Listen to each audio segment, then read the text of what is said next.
Welcome home to USA Global TV and Radio, a place where dreams take flight, with authentic storytelling, diverse perspectives and meaningful conversations, where global stories unite and bridges are built beyond all borders. Discover world-class education, entertainment, hope and inspiration. Together, we're building bridges worldwide. Subscribe to our channel, USA Global TV. Download our app, USA Global TV. Be our guest or join our team. Visit usaglobaltv.com. Thanks to our founder and executive producer, Dr. Jacalyn Kerbeck. Music score by Yeffy Tang from Cloud Road Music. Voiceover artist Mike Porter. Creative direction by Paul Garcia. USA Global TV and Radio, your home for global connection. All rights reserved. This video and its contents are the exclusive property of USA Global TV and Radio. Unauthorized use, duplication or redistribution in any form is strictly prohibited.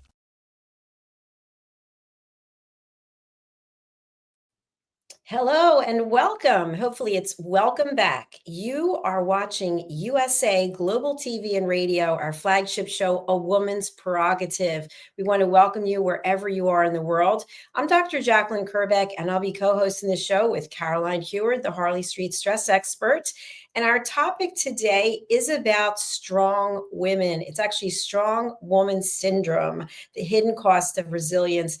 And it's really timely because earlier today, this young woman came up to me and she said she really admired me and that I'm a legend. And I said, a legend? I started laughing because I thought to myself, that's her perception of me, but my perception of me is not the same. It's the complete opposite. And it's just interesting how we carry on and do what we have to do. And people think we have a perfect life. And meanwhile, there's all kinds of things going on behind the scenes. So let's get into it and let's welcome our friends at E360 TV. Kerbeck, as I mentioned, is the Harley Street stress expert. She's also our resident therapist here at USA Global TV and Radio. She's one of our expert presenters on Talking Heads, and she has grown so much in terms of her professionalism, which was already at the highest level, that she actually is hosting this show herself. And today we're just doing a special episode. So let's welcome someone who can really help you learn how to bust your stress. Kerbeck, welcome to the show. Hello, Dr. Jacalyn, and it's wonderful to have you in the show on this side. How does it feel to be on your own show? It feels kind of strange. Yeah. So, how long have you been hosting now? 2 years? I'm not quite sure. It's definitely a year and more, but I'm not quite sure. I'm not sure if it's 2 years, but I've been on the show for a number of years, but only recently in the last couple of years actually been hosting it. I think it's been 4 years for this show since the beginning, because we are finishing up our book, Broadcasting Brilliance, The Evolution of USA Global TV and Radio. Red and I are working diligently on that. And I had to go back and find the original posters, the original show graphics, because we've had other people who were on the show and I want to mention them. And we probably have 6, 7, 8 different show graphics for this evolution. So you definitely have been there from the very beginning and now to hosting your own for more than a year. So Kerbeck, this is a topic that you came up with, and I think it's a great one. And I just mentioned something that happened to me today. People look at us and they think everything's terrific. And it's not always the case, but I think especially with you, you carry yourself in a certain way. You're very professional and you are helping other people who are in the throes of despair and who are going through change. What kind of impact does that have on you by being a therapist and helping other people with their problems? Does it ever start to eat away at your own energy levels? That's a really good question, Dr. Jacalyn. And whenever I'm helping others, it actually energizes me and it gives me a level of inner peace and inner fulfillment. I'm never, ever better than when I'm actually helping others, when I'm being there for the other person, because then it's not about me focusing on me, and focusing on the other person gives me an inner core of peace that perhaps I wouldn't have had if I was just focused on me. And to add on to that, do your clients ever ask you something about how what they're sharing is impacting you. So for example, oh, does that make sense? Or, does it hurt your feelings? Or should I not have said that? You know how people start backpedaling when they start to open up? Does that happen? Yes, it does. And sometimes people will be very antagonistic because they don't want to go there. There's people that come for therapy and they're not really ready, or they're not open. And so they'll be critical before they open up, or they'll wear what I call a chip on their shoulder because they don't want to let their guard down. And that's the reason why they're there. They're there for therapy because there's a mask that they're hiding behind. And whether it's female or male, we all have things that we feel that we should hide on some level to have some sense of perspective, so that we don't look vulnerable in front of the other person. Absolutely. Very well stated. Well, let's dive into the topic. But first, I'd like to spotlight you and have a little bit of hello and welcome for people who haven't met you before. How can you help people, and who would be a good client for you? Thank you, Dr. Jacalyn. I help people bust their stress, as Dr. Jacalyn mentioned at the beginning of the show. And how I do that is I work with the person on their blueprint, actually what's creating their repeating patterns of experiencing stress. So that can manifest for them in the state of physical, emotional, mental, or behavioral. So if somebody is always complaining about a physical ache and pain, there'll be something there that's suppressed that they're not dealing with in life. And it doesn't have to be something that's current. It could be something that's from their past that keeps coming up in a repeating pattern. And so I work behaviorally with the person to identify the root cause in their blueprint when it first occurred. So it breaks through those patterns and it moves them into a state of immense inner peace and incredible calmness, where they will get a really, really good night's sleep. I also do lunch and learn for corporates. That's educational talks in their lunchtime, either online or face-to-face. I'm a speaker on stage as well. And I've been here, as Dr. Jacalyn mentioned, for quite some time. It's been 4 years in June 7/7/21. I've been here for 4 years, and I've had all iterations of me being the host of the All Women's Prerogative, and also Talking Heads. I've been an expert presenter on Talking Heads for a number of years, and also I've been co-host with Dr. Jacalyn for the Listening Mentor, which we did for a good few years. Don't forget the Spelling Bee show. Oh, God, I forgot about that because I actually lost, didn't I? It was so terrible.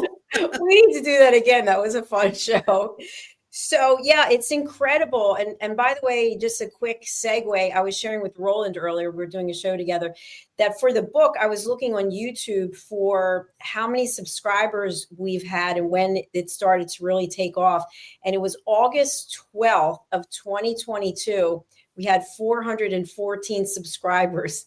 And now we have 102,000 plus. It is amazing how the evolution has really, it's sort of skyrocketed. And I have to say that I think a lot of that has to do with being strong. And you're very strong. I'm strong. We've got a number of people on this team who are also strong. And what I mean by that is when we first started out, it was rapping with Dr. Jacalyn. It was a different kind of feel and vibe. And it takes a commitment. People might not realize, but to do television takes a commitment. You can't just show up haphazardly, because when people do, you can tell. But to continue to grow your brand and your business, and Caroline, I know that you've grown your LinkedIn substantially. You've grown your Facebook. You're doing a lot of social media marketing, which is a skill in of itself. And people hire people to do social media marketing, and you figured it out yourself. So congratulations on all of your successes and all of your advances. Thank you. And it was because of being here on USA Global TV and Radio, and was a bit averse to posting on LinkedIn because it wasn't my favorite platform, and I haven't really got everything there. My much more favorite platform is Facebook, because it just seems easier because I've been working on it for so long. But I ventured there, and I actually have analytics, and it shows me and tells me how many people are viewing my profile, and I'm having over 200 to 300 people view my profile every week. And I think last week it was 500 people that have viewed my profile. So something's happening, and I do believe it's consistency, consistent posting, and consistency in showing up and being there and being a leader in what I'm doing. That's it. It's the consistency. And also you have to have the content, because people will show up when they see they don't like the content or it's not resonating, then they can get turned off and go away. So kudos to you for everything that you've done. So strong woman syndrome, is there a definitive definition of this, or is this something that we are just saying because we understand what it is? Is it clinical? Maybe is there a clinical definition? No, it's a good question, Dr. Jacalyn. And I would say that strong woman syndrome, it came out of corporate, where the woman was going to work and she had to compete with the men in the workplace, in the boardroom, or trying to get to be recognized to be on management and in the boardroom. And I feel that it has come from there, in terms of the way that people see that they have to show up almost in their masculine energy to be seen, to be valued, and to be worthy of being in the management and in the boardroom. And more recently, I feel that a lot of people that have been in corporate for many years, just like you and I, is that they come out and they've still got this strong armor, this strong presence of getting things done and moving through targets and achievements and getting awards and recognition. And I feel that it's like a suit of armor that we wear. And there are many, many people that are strong women that are single. That's absolutely true. And it's funny because just this morning, I was thinking about the last year and all the things that I've been through. And there were some things I had completely forgotten. And a number of them were really traumatic. And I've gone through all of them alone, because that's what it's like when you're single. And I'd have to say, I'll give the flood as an example. So when my apartment was flooded, that was after there was no heat for 2 months and there was no working toilets for 2 weeks. But when it actually happened and I had to move into a hotel, I just did what I had to do. I looked for what was a solution and how could I make it happen. And so I called the insurance company. I did all the things you needed to do, but I never became emotional. I didn't look around at myself and go, oh, this is going to be brutal. That's going to be brutal. So I think part of this being strong is looking for solutions.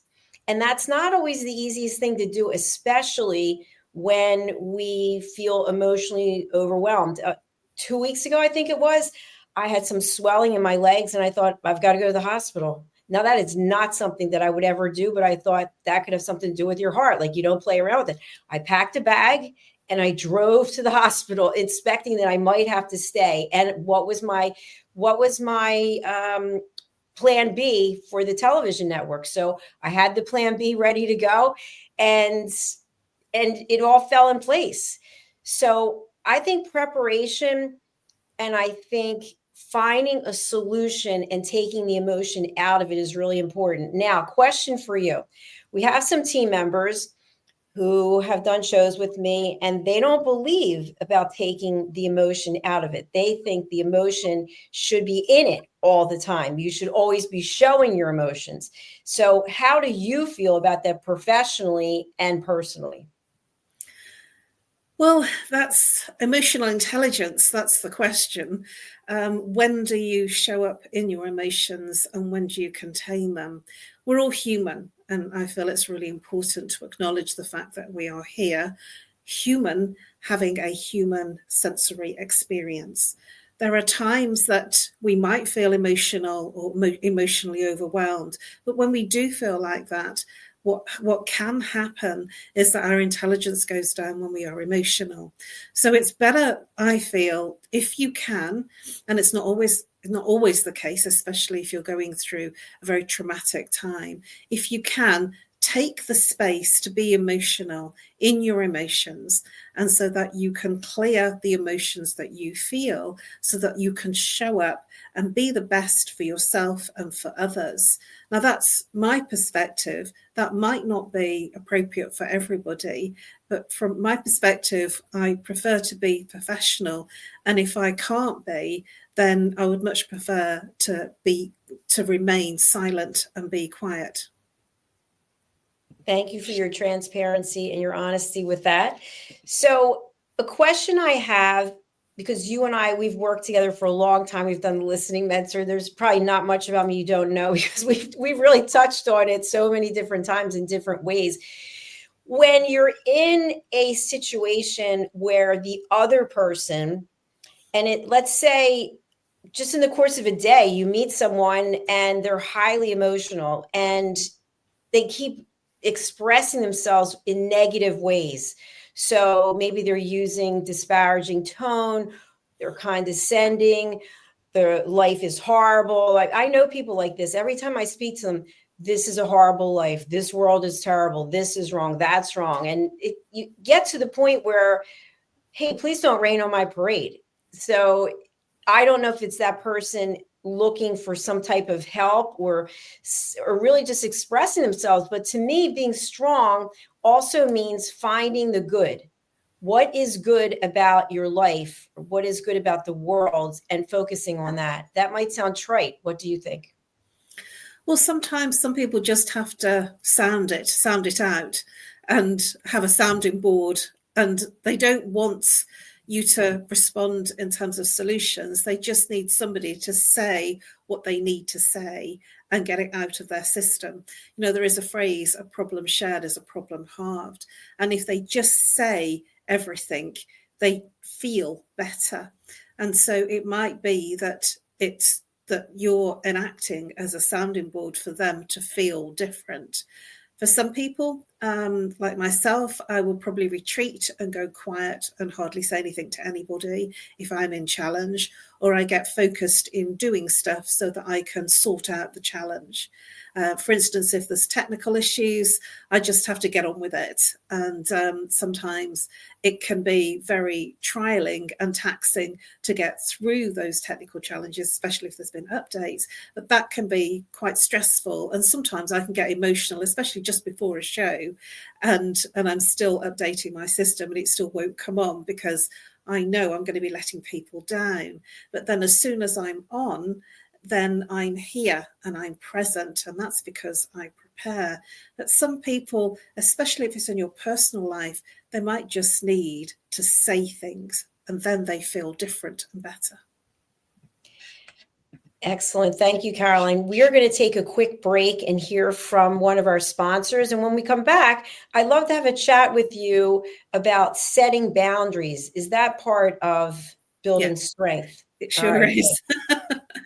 We'll be right back. Stay with us here on USA Global TV and Radio. What if one simple skill could change the way you connect with the world?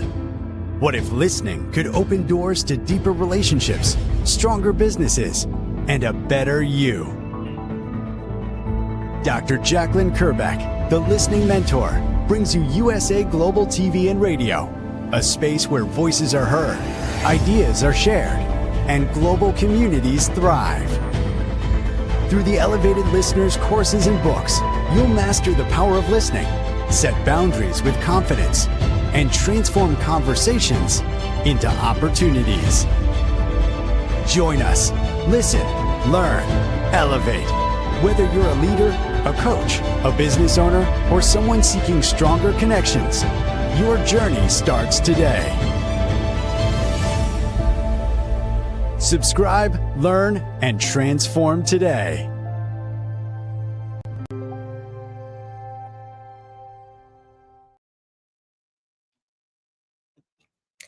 Welcome back to A Woman's Prerogative here on USA Global TV and Radio.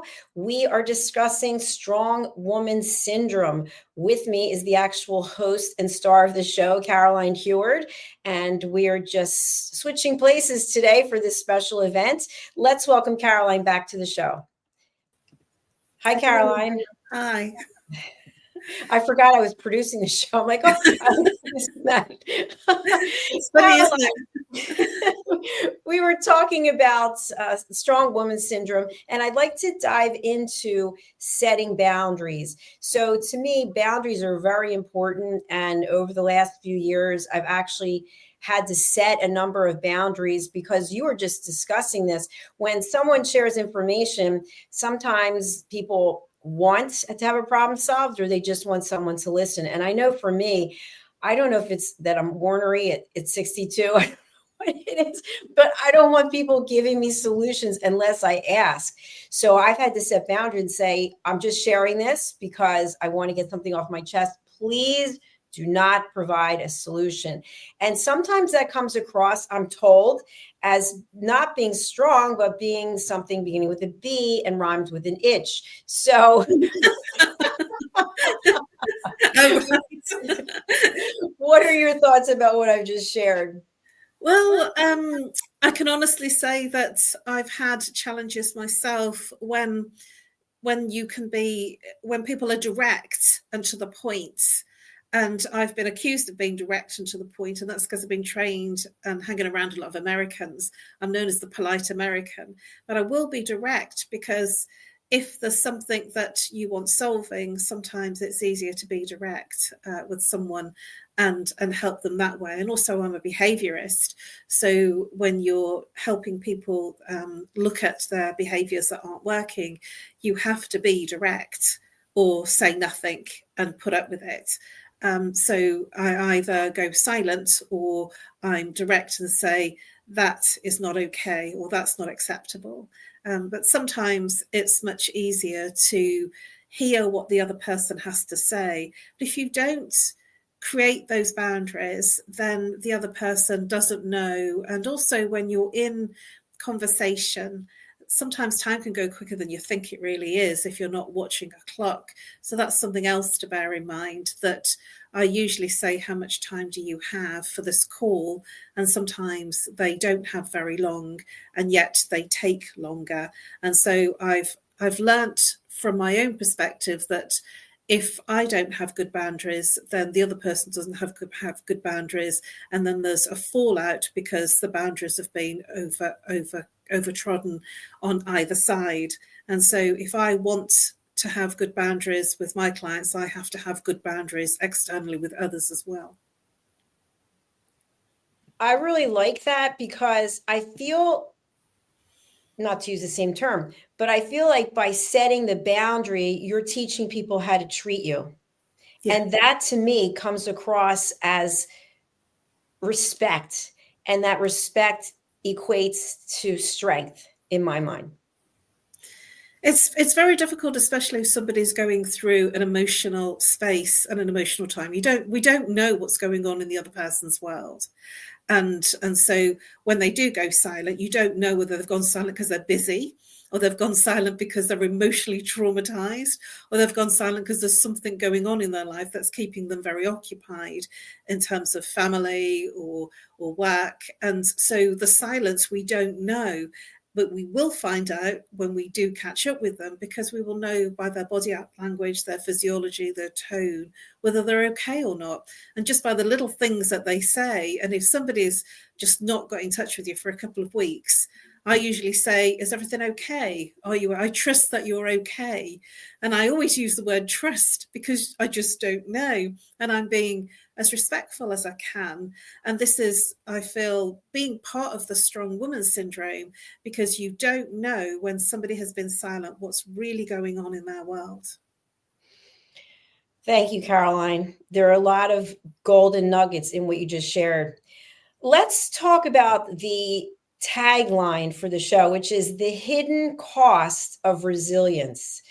What is the definition of resilience to you?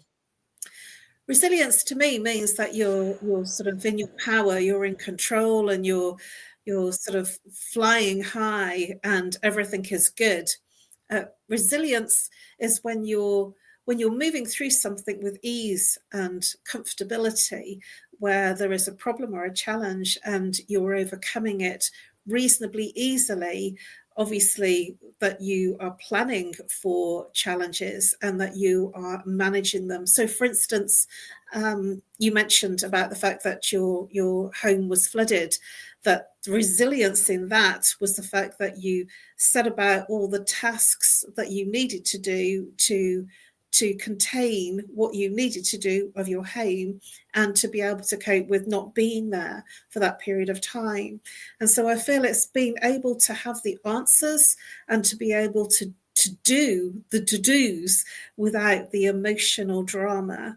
And then I feel that sometimes what can happen is when you get through what you need to in terms of the challenge, so you're resilient within the challenge, then the emotions can come out afterwards.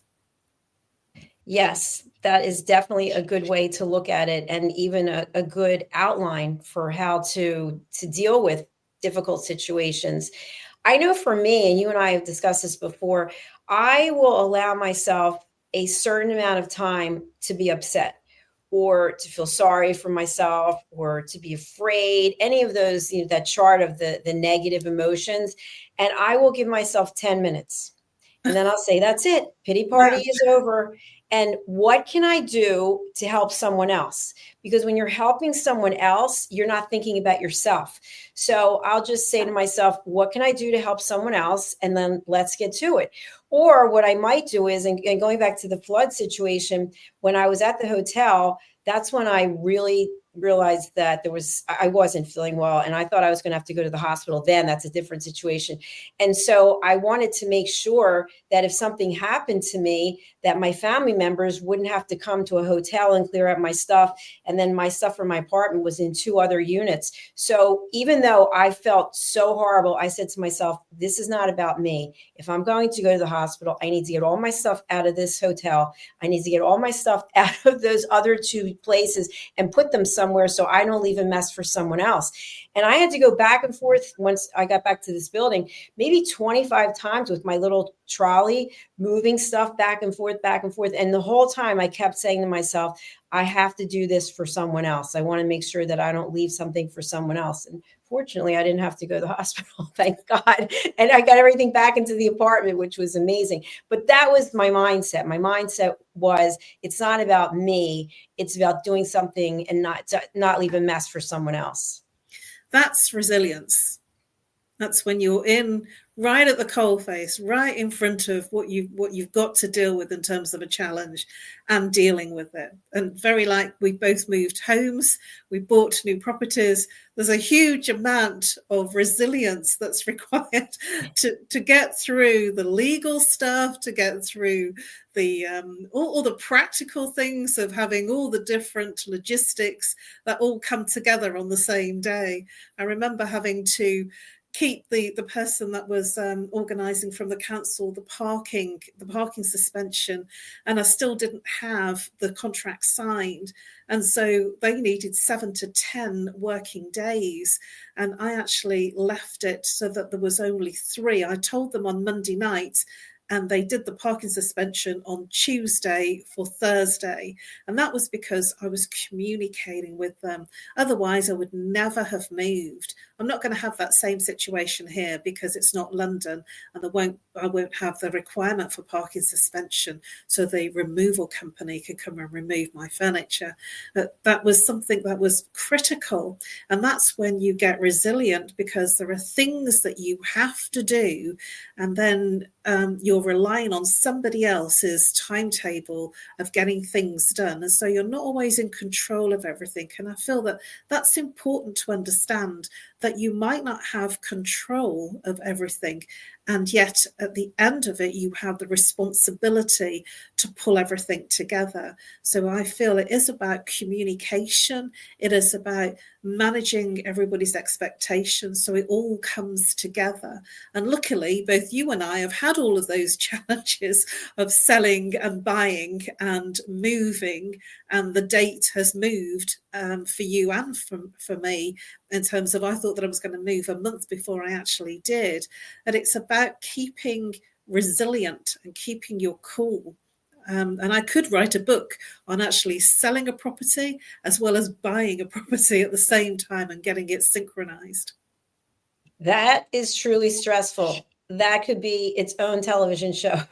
Well, it would be. I mean, I feel that it was the resilient nature that I had and the communication that I let everybody know what was going on. The solicitor knew where I was and what was happening.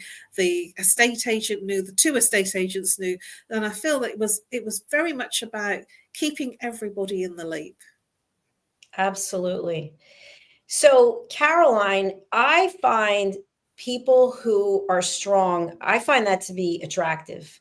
I think confidence and that resilience and the perseverance that a person might have, to me, they are attractive qualities. And on the other side, there are personality types who prefer attention. There are personality types who like to have let's not they shouldn't I shouldn't say like that, but they could have a codependent relationship on someone and the other party finds that attractive.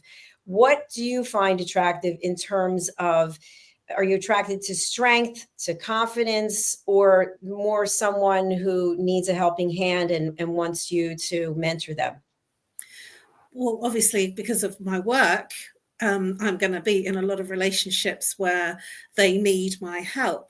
And so they need to be open and willing to explore. So from the work perspective, then the clients I require to so that they get the most out of it is for them to be open and exploring and open to different perspectives and possibly other types of solutions that they may not have thought about. And when it's in relationships, for instance, in terms of friendships and maybe, sort of an intimate partner, then I like to be in a place where the man is the man and I can just let go. And I do like my freedom as well. And at the same time, I like to feel comfortable in being able to say, no, that doesn't work for me, or yeah, that's amazing. So handing over the baton, especially if I'm in a relationship, for the man to make the choosing, because I do so much of those decision-making things in my normal everyday life. And it's a fine line, really. I like to be able to go between the two, to be that soft feminine person in a relationship that's intimate, and at the same time be the person that's in control when I'm in my working environment. The best of both worlds. And you can be, I feel that it's possible to and the man will appreciate that. If you're in a relationship, they don't want you to take over. They will appreciate you leaving those decisions to them to do, because it makes them feel more masculine. And so I've learned that, sort of it's okay to be feminine, for the man to open the door for you and things like that, but that's being resilient in your femininity as well as being resilient in your masculine energy as well. And we are both masculine and feminine. And I feel it's important to have both sides so that you can feel okay to allow someone else to take the lead. So just going by what you said, if we think about let's say strong person, because there's the same kind of challenges with men. I just had that on another show. So how can we be feminine, sweet, soft, and at the same time powerful, strong? how do those two actually come together? Because I know for myself, and we could spend an entire show just on this, but being alone for so long and having so many challenges and running a business, the sweet, soft me, I don't know if I see that person very often. Even my workouts, it's got to be I could possibly drop dead during it. So I don't know. How do we keep the feminine side at the same time that we're running our business? You're running your business. I mean, how do you get that combination? Well, for me, I chant and I dance. And I've got my headset on listening to 80s music and I'm just like the child again. So I love it. I watch old Top of the Pops. I know it sounds really silly, but it's as simple as stepping into something that you enjoy that brings out more of your softness. For me, it is dancing and singing and chanting Sanskrit mantras and gong baths, so meditation, any types of meditation. And also when I'm with a client, I'm in a meditation when I'm with a client. So that actually softens me, even though it's very strong work. That softens me in terms of being connected with that person and being connected with them in a heart space rather than a mind space, because I work behaviorally with the person. So I'm interested in connecting with them in the space that we can do the most work. So that's in the higher self. So from the pituitary gland, which is where the brow chakra is, and also at the heart chakra. So that softens me. And when I'm in challenge, then I'm in the head. So, and just getting things done. So that's a very different space. So I'm in beta brainwave when I'm in challenge, and alpha brainwave when I'm with clients and when I'm working in terms of doing any meditation. So chanting and dancing, basically letting go where you feel that you're in touch. I think I mentioned to you, I started taking bar class, which is like ballet, but little tiny movements. And I do feel much more feminine when I'm doing that class and after the class is over, because the other ones are all about lifting weights, strong and powerful. So I think it's good to balance them out. Also eating. I eat in meditation. So I cook and I eat in meditation, which means that I'm fully present with the food that I'm eating. And so I'm eating from a place of sensory. So how does it taste? So I have like different seasonings and different peppers, and I'll add chili to it. And then I had sweet potatoes. So I've got all different flavorings coming in, which make it very sensory, and that takes me into the second chakra, which is very much about your sensuality and your experience in terms of your movement and taste. The sensory for the second chakra is the sensory of taste and sensation and pleasure. And so when you're in your second chakra, you're in that place of movement, you're in that place of a sensory experience, which is much more feminine. And so it's really easy for me. And I do say I have a ritual around, eating. And after a show, I just say, I'm going to prepare my meal. And I literally prepare a meal that I'm fully going to enjoy, because food is a sensory and a pleasure, and it also gives me nutrition. So it isn't for me a thing that I just chuck something out of the microwave. I don't even have a microwave. It's more a case of cooking from scratch and having something that's real. No microwave. Wow. Oh, no, I haven't had a microwave for, I think I got rid of the microwave in the mid-90s.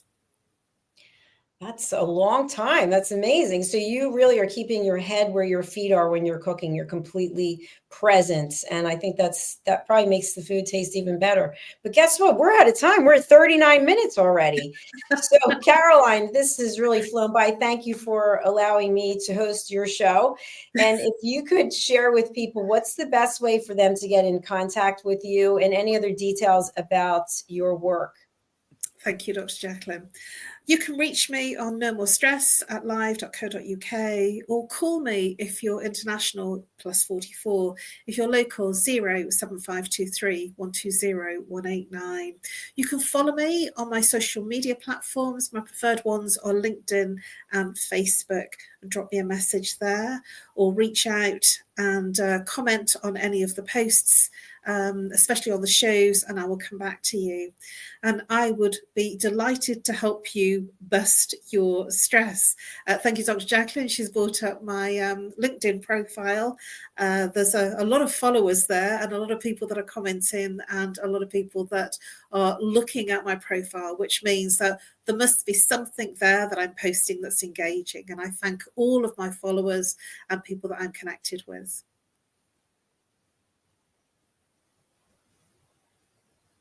Thank you, Caroline. You are a strong woman and a strong person, and you have a beautiful heart. So I really appreciate you. And thank you again for allowing me to host your show. And you'll be back next week, correct? I will. And would you like to tell people about your Talking Heads? I think it's at a different time for this particular month. Yes, thank you, Dr. Jacalyn. My next episode of Talking Heads is on Tuesday. That's next Tuesday this month. It's usually every last Thursday of the month. For this month, it's going to be Tuesday, and I'm still working on coming up for a juicy topic for you. So I look forward to sharing my juicy topic with you next Tuesday. It'll be 4 p.m. British summertime and 11 a.m. Eastern time. That's right. And that is 8 a.m. Pacific time. So do join Caroline there. All right, Caroline, thank you so much for being here. We'll chat again soon. Thank you. Bye-bye. So please do follow Caroline on LinkedIn. Her posts are literally filled with gems. So you'll get all kinds of great information. And that's what we present here is world-class education. That's why people like Caroline keep coming back, because she's created a legacy that will outlive all of us until the end of time, with all the information that she's garnered over her career and her years.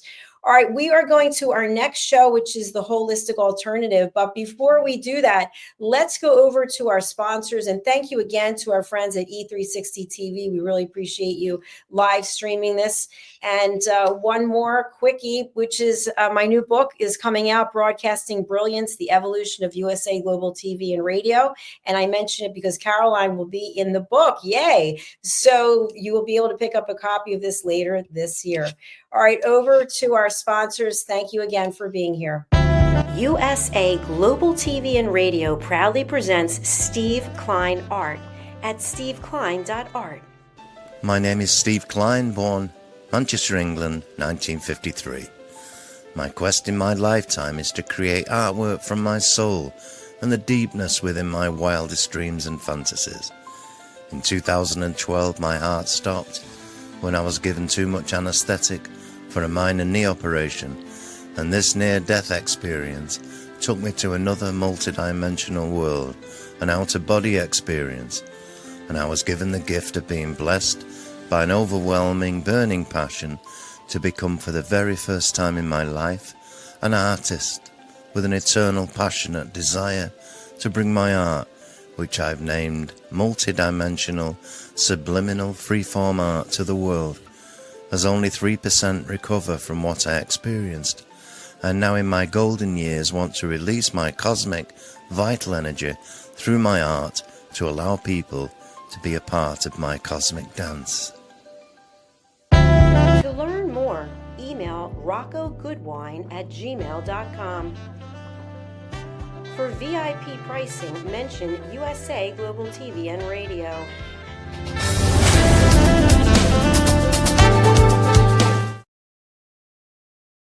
Thank you, viewers and listeners of USA Global TV and Radio, for joining us today.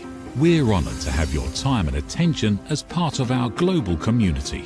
At USA Global TV and Radio, we believe in the power of authentic conversations, meaningful connections, and creating a world of possibilities together. Want to be part of something bigger? Join our team of elevated listeners at usaglobaltv.com, a space where your voice matters and your ability to listen transforms relationships. Stay connected with us across all our platforms for thought-provoking discussions, expert insights, and empowering stories. Subscribe to our channels at youtube.com/c/USAGlobalTV.